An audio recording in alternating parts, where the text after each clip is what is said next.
Well, good morning, everyone. My name is Joe, and I'm one of the leaders here, and it's great to see you all. And I really wish Chris wouldn't hype me up like that, because it just sets you up for disappointment later on. Usually when I get up here, I have a goal, and that's to come and just do the message and then go. But sometimes I like to say stuff outside of the message, too, and one of the things I want to say is that we just have a really great staff here at the church. And I'm really thankful that Christine has come along to be a part of the team. She's awesome. I've seen her at work with the kids and leading some teams, and it's just great what she does. So we're really blessed that she's here to be a part of our church and lead our children, in the children's ministry. And isn't Chris just great with the announcements thing? I was really hoping for applause for him to boost his ego a little bit. There we go. There we go. He's just really great. And I'll say this, like, ladies, when he said, get your husband out of the house so you can clean, he wasn't suggesting that that's probably your role. What he's saying is he knows none of the husbands are cleaning. So somebody has to do it. That's how it works in the Auvil household anyway, my wife tells me. But anyway, we're studying the book of Esther today. So if you got a Bible with you, I'm going to go ahead and turn to Esther chapter 5. If you don't have a Bible with you, that's fine. We're going to put the words up on the screen so you can follow along. But Esther's an interesting book to study. It's an interesting book to find its way in the Bible, actually, because God is never mentioned once in the entirety of the book. You would think that a book that found its way into a compilation of other books, which is what the Bible is. It's a compilation or an anthology of 66 books, primarily about how God has interacted with his people all throughout history. You would think that for a book to find its way into this anthology, it would need to have mentioned God in it, right? It just makes sense to follow the logic. There's something very illogical about the placement of Esther in the Bible because God is never mentioned. But it's only illogical when we look at it through the lens of the way we naturally think. The way that we normally expect to see God show up. The way that we normally expect to see God visible and present. In other passages of the Bible, we see God actually speaking from heaven to people, and they hear a voice. In other books of the Bible, we see an angel appearing to people and speaking to them on God's behalf. We don't get any of that in the book of Esther. All we get is the story about a group of people that it is unmistakable that God has been working in the midst of what's going on. Now, we're in the 4th week of a 5th-week series, and week 1, Pastor Jeff walked us through chapters 1 and 2. Week 2, Pastor Josh did chapter 3. Last week, Pastor Jeff did chapter 4. This week, I have chapter 5, chapter 6, chapter 7, and chapter 8, verses 1 and 2. Now, they don't hate me, I promise, when they scheduled me to do this passage. Here's what's happening is that the first part of the book, the first 4 chapters, all take place over a 12-year period. From verse 1 through the last verse in chapter 4, 12 years have gone by. So the author is speeding us through time to give us the story. One could say, in a very real sense, that the last 3 weeks that we've studied Esther has all been to introduce this part of the story, because the passage that we're studying today, chapter 5, 6, 7, and 8, verses 1 and 2, all take place over a 2-day period. So the author really slows down and zooms in on the story. Now we begin to see that there was something at play here. The plot that the author has introduced to us is really beginning to unfold, and an incredible reversal is about to take place. What we've learned so far is that the book of Esther is written at a time where the primary ruling nation in the earth is the Persian Empire. It is, in fact, one of the largest empires in all of antiquity. And the Persian king Xerxes is one of the most powerful men to have ever lived in all of world history. Now, within this empire, there are not just Persians who exist, but there are all kinds of cultures, all kinds of ethnicities. It is a multi-ethnic melting pot in the ancient world. But unlike our melting pot here in the United States that primarily came to be through immigration, their melting pot came to be through conquest. What they would do is they would conquer another land, and they would take the people from that land and remove them and take them to another place. And then they would put some of their own people to live in the land that they just conquered. It was a very cruel yet ingenious way to subjugate groups of people. And one of these subjugated groups of people that was scattered throughout the Persian Empire was the Jews. Now, we're introduced early on in the book of Esther to a Jewish girl named Hadassah, who we learn her Persian name is Esther. We're introduced to this girl who, through a series of events, just so happens to become the queen of the Persian Empire. And we're also introduced to another person, a man, Esther's uncle, a man named Mordecai. And this uncle Mordecai is a Jew who works in the palace of the king. He's a civil servant for the Persian Empire. We don't know exactly what he does. Does he work in the mailroom, or does he have staff that he tells what to do? We don't get an idea exactly of what Uncle Mordecai's job is, but we do get a picture of this, that he's involved in such a way that he's able to either overhear things, conversations that are taking place in the kingdom, or he's connected to other people who know things that are going on. And one day he catches wind of a plot between two of the king's servants to have the king assassinated. Now, here's an interesting opportunity for Uncle Mordecai within this plot, because since his niece is the queen, he has an opportunity, if this plot were to succeed, to assassinate the king. If he inserts himself into it, he has a foot already into the throne room of the Persian Empire. So this is an easy way for him to barge through the door and perhaps find himself elevated into levels of power. Instead of doing so, he chooses to show his integrity, and he alerts Queen Esther that there's a plot afoot against the king. And of course, because this is her husband, she alerts him, and the plot is foiled, and the men who were going to take the king's life, their lives are taken.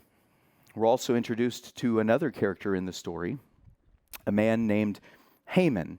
Now, I want to take a step outside this real quick, because there's a Jewish festival called Purim that this book of the Bible, Esther, actually gives the foundation for why they celebrate this festival called Purim. And we don't really have time this week to talk about what all of that is, but during their celebrations of Purim, they tell the story of Esther and Mordecai and Haman all over again. And as they're telling the story, usually to the kids and grandkids and nieces and nephews, whenever they say the name Haman, everybody goes, boo.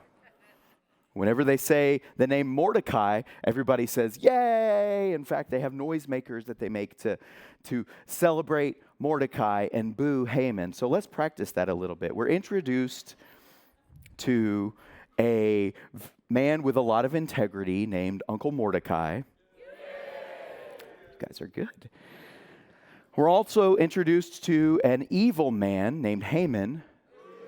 Boo, that's right. Let's keep that up as we go along. It helps me not to confuse the two, man. So we're introduced to this man, Haman, who... Oh, yeah, that's what I'm talking about. We're introduced to this man, Haman. Okay, that's enough.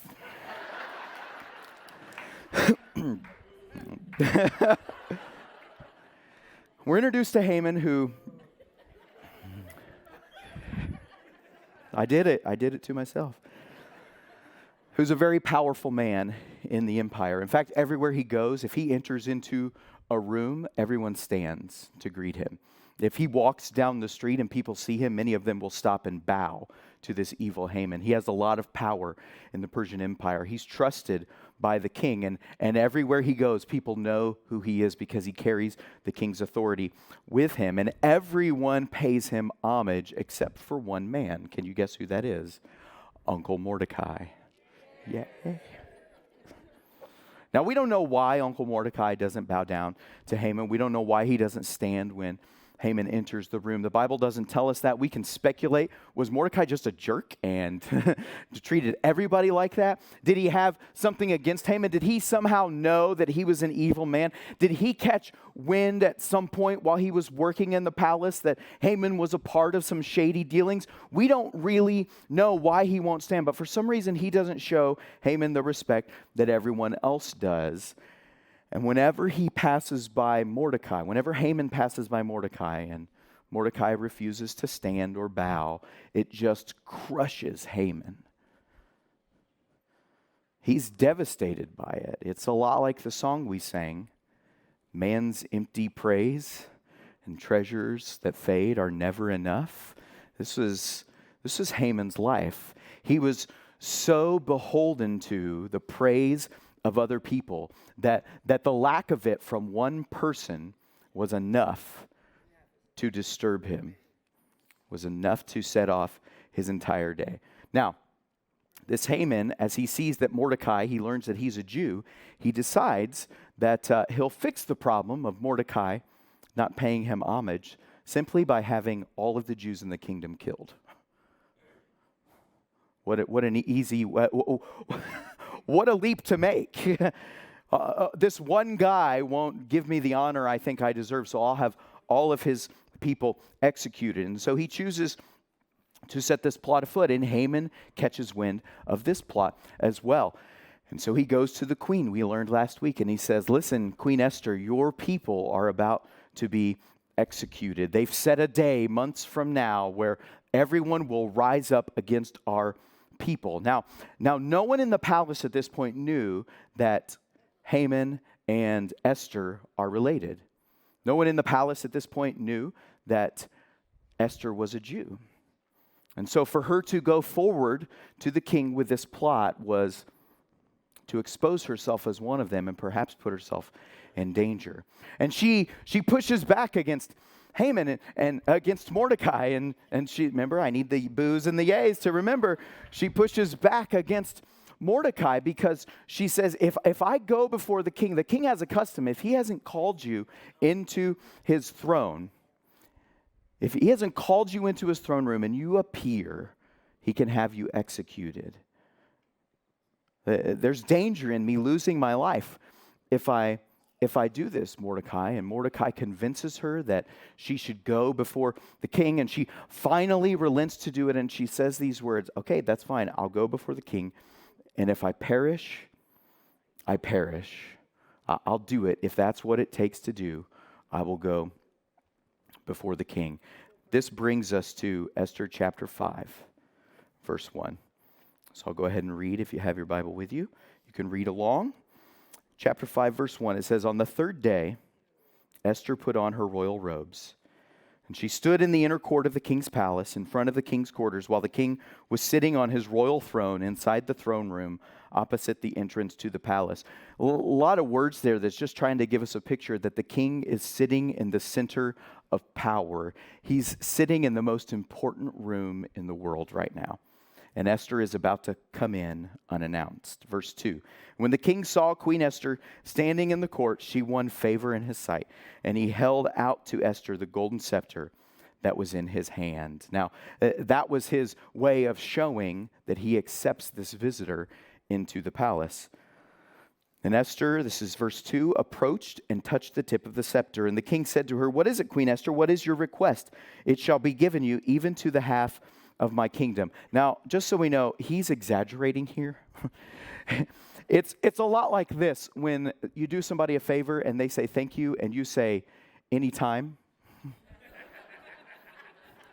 don't really mean anytime, right? You don't mean, yeah, 3 a.m. even. We don't really mean anytime. This is what's happening here with the king when he says, I'll give you whatever you want, even to the half of my kingdom. And so, verse 4, Esther said, this is a time where we have just one person talking at a time, okay? Thank you. And Esther said, if it please the king, let the king and Haman come today to a feast that I've prepared for the king. Then the king said, bring Haman quickly so that we may do as Esther has asked. So the king and Haman came to the feast that Esther had prepared. And as they were drinking wine after the feast, the king said to Esther, "What is your wish? It shall be granted you. And what is your request? Even to the half of my kingdom it shall be fulfilled." Then Esther answered, "My wish and my request is, if I have found favor in the sight of the king, and if it please the king to grant my wish and fulfill my request, here it is. Here's her chance. She's going to be able to say, I need you to rescue my people." She says, "Let the king and Haman," thank you. "Let the king and Haman come to the feast that I will prepare for them, and tomorrow I will do as the king has said."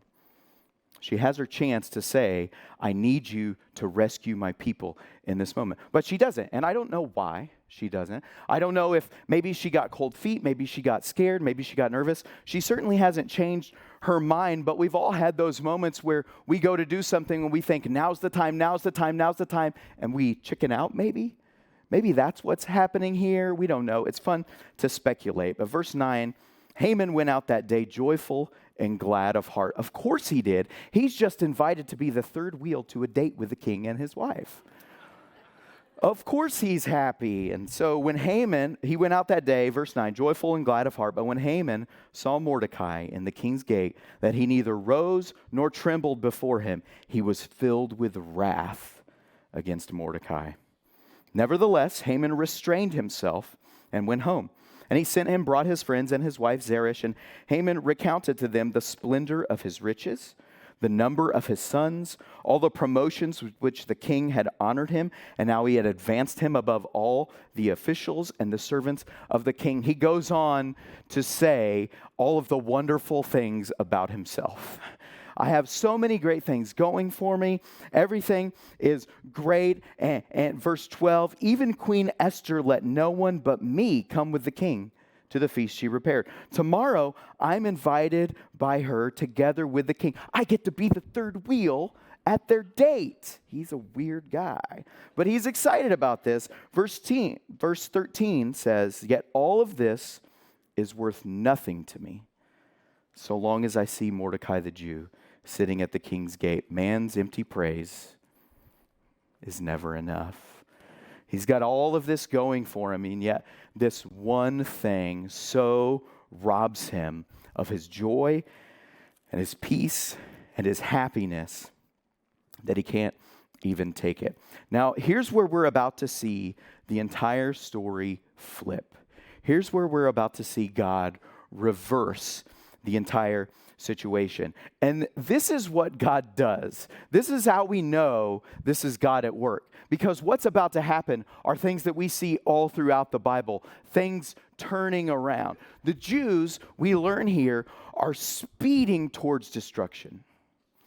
Chapters 1 through 4, over 12 years crammed into this short period of time. They're speeding towards their certain destruction, and they're rushing towards a place where they will be no more. Mordecai knew that day was coming months from now, but now his due date has gone from months away to now he expires before lunch tomorrow. He is rushing towards destruction, and it's going so fast, there's no way for it to stop. Sometimes, doesn't it feel like our lives are just speeding on towards an end that we do not think there's any way out, that we do not think there's any kind of help for us? It feels like we're headlong on our way toward destruction, like we're rushing towards it. And I can tell you this, we see it in the Bible over and over again. We see it here in the book of Esther, where God is completely absent, seemingly. But what I've learned from my years of following Jesus and studying the Bible is that God will take forever to do something real quick. He will take a long, long time to turn something around just before we thought it was going to go really bad. Esther chapter 6, verse 1 says this, and here's where it all begins to turn.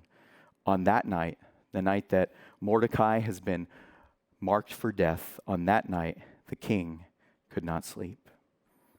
Now, we've all had those nights where we toss and turn. Maybe it's because we ate a pizza right before we went to bed.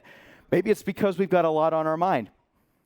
the most powerful man in the world, probably has a lot on his mind. We don't know why he's tossing and turning, but for some reason, he can't sleep. We're about to find, I believe, that God kept him up. And I want to take a real quick aside and say this. Some of us, when we can't sleep, we'll get on our phone, and here's what I'll do. I'll open up Kindle and I'll read for a while and hope that it puts me to sleep. Or maybe we'll find YouTube videos that we'll just go on the rabbit trail and keep watching whatever comes next, no matter what it is. Maybe we go downstairs and make ourselves a midnight snack, right? We do whatever it takes to keep ourselves, to help ourselves go back to sleep. I have a friend who, if they wake up in the middle of the night, they always say this of that moment: God woke me up last night. God woke me up last night. What if the next time we can't sleep and we're up on Kindle and we're watching YouTube videos of Dude Perfect guys throwing paper airplanes into basketball hoops, right? What if instead of doing that, what if we actually took that time and prayed? Try to not let that put you to sleep. Try to not let that bring peace to your heart. Well, what if we did that? See, so many of us are looking for God to speak to us in big ways. Like, I want God to show up with a miracle. I want him to prove himself to me. What if he's just keeping you up at night so you'll talk to him? What if he's showing up in that way?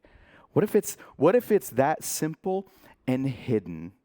It seems like God isn't present, but what if he's just doing that? All that is an aside and has nothing to do with Esther, but I couldn't help but think of that when I see that the king, on the night when Mordecai was marked for execution the next day, the king could not sleep. And what does he do? He does what we do. He starts to get on Google and search random things. He tells his servants, bring me a book and read to me. Put me to sleep. And so they bring him a book of memorable deeds of the king. And this is a book that's full of wonderful things that King Xerxes has done and wonderful things that have been done to King Xerxes. And on this night, after Mordecai had been marked for death, on this night that the king just so happens to not be able to sleep, they bring him a book and begin to read to him a story about a man who overheard a plot one day to have the king assassinated. And when he heard that this plot had taken place, he alerted the queen, who then alerted the king, who saved the king's life, and these men were executed. And the king says, this is amazing. Have we done anything for this man? What's his name? And the servant reads on and says, it looks like his name is Mordecai. Yay! It just so happened that the king couldn't sleep on the night that Mordecai had been marked for death, and he hears a story about how Mordecai had saved his life. This is where we see God shows up. This is where we see God begins to turn it around, because now the king says, have we done anything for him? Have we rewarded his loyalty in any way? And they look further down and they're like, we can't see any record of us having rewarded his loyalty. And the king says, well, we've got to reward him right now. What should we do? And just at that time, guess who comes in the door? Haman. Boo! Haman walks into the door, and he's coming into the king's palace because he wants to ask the king for permission to have Mordecai hung on a stake outside the city, on a high place for all people to see. And before a word can leave his mouth, the king says, Haman, I am so glad you're here. You have such a great mind for thinking things through. What do you think I should do for the man I would love to show lots and lots of honor to? And Haman pauses and thinks to himself, well, who would the king want to honor more than me? So he begins to think, what do I want the king to do for me? Well, okay, King Xerxes, here's what you should do to the man you'd like to honor. You should go get your best robe, and you should put it on that man. The one that everybody knows is yours. The one that you wear to state dinners that people recognize. That's the king's robe. You should put that robe on the man. You should get your best horse, the one that you ride through the city in and everybody looks up to you while you're on. You should get that horse and put this man on that horse. Then you should get one of your most important servants in all of your empire, one that everybody recognizes and one that everybody respects. And that servant should lead this man you want to honor around the city, proclaiming, "This is the man the king loves to show honor to." And the king says, "Haman, you've outdone yourself again, my boy. Go fetch for me a man named Mordecai.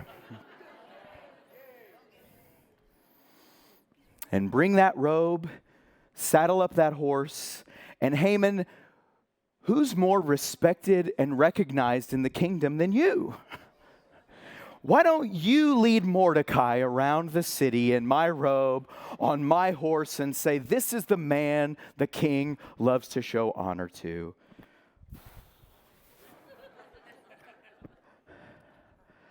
Well, he's a good servant of the king, so he does it.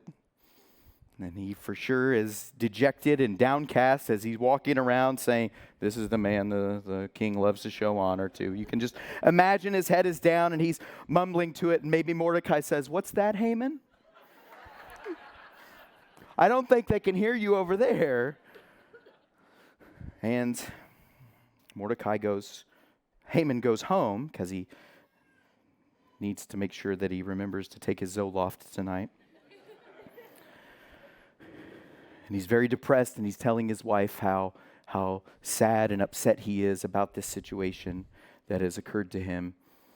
And just at that time, there's a knock on the door, servants from the palace reminding him that he's due at a banquet that the queen is throwing in his honor. And so now he's got a little bit of courage again to work his way back to that banquet, because remember now he's, the third wheel at this date between the queen and the king, and he goes back to this banquet. Before we look at what happens in the banquet, I want to bring up something that's in the Bible, because what's about to happen, some people will call coincidence. What happened with Mordecai getting his come up and Haman getting his comeuppance, some people would call karma. The Bible refers to that sort of thing as divine justice. That God actually has laws in place in the world that when certain things happen, it just happens to work this way. Proverbs 28:18 says this: "Whoever walks in integrity will be delivered, but he who is crooked in his ways will suddenly fall."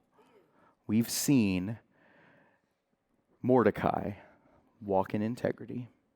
We've seen the evil Haman in all of his crooked ways, scheming and working to massacre an entire people group.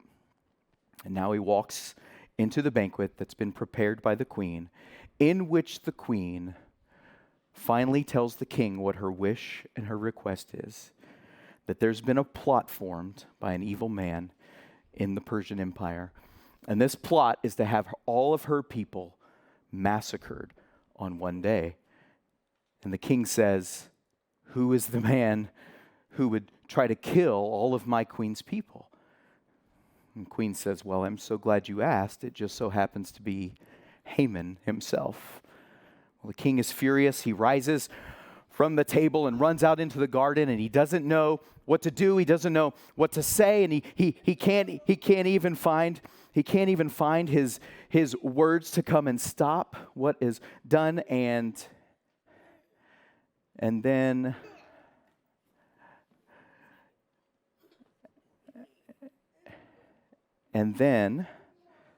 Haman falls down in front of Esther. He kneels down before her and starts to beg for his life.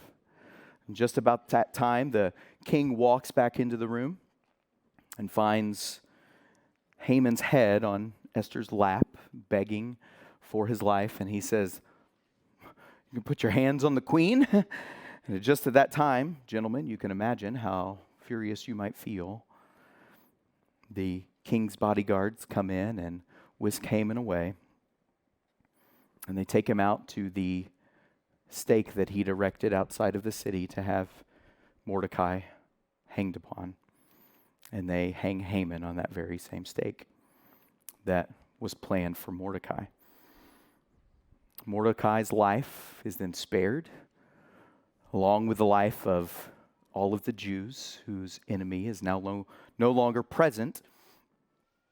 We learned last week that when Queen Esther had been approached by Mordecai to go before the king and plead for the life of her people, we learned in that story that there's a picture between Queen Esther and Jesus, who, as Queen Esther is saying, this is not something I want to do. This is not something that's going to be easy for me. This is not something that I really feel like doing today, putting my life on the line like this. I've really got it going good here in the palace. Mordecai, is there any other way for this to take place? Is there any other way for my people to be saved? And we see this picture of Jesus in the Garden of Gethsemane on the night he was arrested, where we learn that he was in great distress, and he knelt and prayed, and he asked God, if there's any other way for me to save the world, please do it. As Esther says, when she finally relents, I'll go to the king, and if I perish, I perish. Jesus says to his Father, nevertheless, it's not what I want, but what you want to be done. Now, she said yes, even though she didn't want to, and Jesus said yes, even though we learn he didn't want to. And it's different, though, because Esther says yes, and she lives. Her life is spared. When she entered into the king's palace, he held out the scepter. She didn't die from saying yes. Jesus said yes, and he died. Today we see this picture of Uncle Mordecai and Jesus, who Mordecai's life is spared, and he lives. Jesus' life is taken, and he lives. He lives. You want to talk about God turning something around when it looked like there was no hope? God doing a reversal when no one else expected it? Speeding on towards certain destruction that actually came, and then God changing everything? The resurrection of Jesus from the dead is that very moment. Now, Mordecai's like Jesus in that way, but they're also different. Because as Haman is being carried away to this stake that was meant for Mordecai's death, Mordecai, I imagine, sees this happening and smiles and waves. Bet, Haman, you got what's coming to you, boy. And he watches from a distance, and maybe a smirk crosses his face. Maybe a wave of relief comes upon him because he's not hanging up there now. His people are actually going to live. The difference between Mordecai and Jesus is that my sin and my crooked ways, my rebellion against a holy God was dragging me to destruction, dragging me to an execution, and Jesus came along and saw that and said, no, I'll go instead. Can you imagine Mordecai stepping in, stopping the guards and saying, no, don't carry Haman to that stake to be hanged on. Take me to it instead. We don't see that from Mordecai. We see it from Jesus. We love to look in the Bible and find all of the parallels between the characters in the Bible and Jesus. We like to find the ways in which they're like him. But here's the thing, none of them are completely like him. Everybody comes up short compared to Jesus. He's always the one with more integrity. He's always the one who is more just. He's always the one who is so much more merciful than anyone else. Jesus goes to the cross for me. Mordecai let Haman hang, as I bet all of us would have done as well. God loves, though, to turn things around just when we don't expect it. The Jews were marked for death, and God rescued them from Haman's evil plot. Jesus is crucified, thrown in a tomb that is sealed with a stone, and 4 Roman soldiers, men who are trained to execute people in battle, are placed outside of that tomb to guard his body, and God raised him from the dead. I was headed to hell in my sin, and God saved me.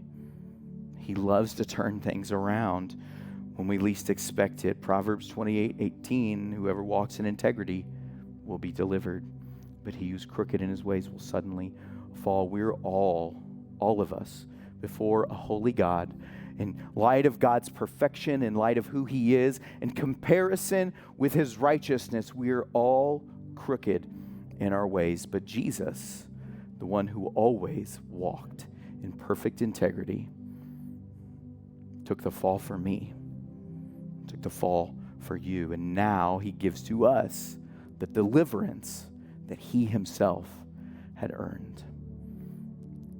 The band's going to return here in just a moment, and we'll have time again to spend time worshiping Jesus, thinking about the ways in which he rescues us from our sin. He rescues us from situations that seem hopeless, how he changes everything around. And during that time, let's just take those moments and focus on that fact that if God can raise Jesus from the dead, he can do anything, number one. Number two, he's really the one who's in control. Wasn't the king of Persia the most powerful man in all the world? It's certainly not Joe Auvil, who thinks he's the most powerful man in all of his world some days. It is the one true God. He is in control. Let's pray. Lord, I'm so thankful that you turn things around. You make things different. You prove that to us in the greatest reversal ever with the resurrection of your son, Jesus, from the dead. Lord, I thank you that in doing that, he lives forever now and can live in us. Lord, as we take some more time to worship you and turn our attention towards you, I pray that we'll leave here remembering that more than anything else, that Jesus is alive. And that's the proof that you're really the one who's in control, even when we don't see you, even when it's not apparent, even when you seem completely absent. The fact that Jesus is raised from the dead and lives in me is proof that you're with us. Lord, we love you for that. In Jesus' name, amen. I'm going to invite you to go ahead and stand as we begin to worship again and take this time to focus on Jesus. Thank you.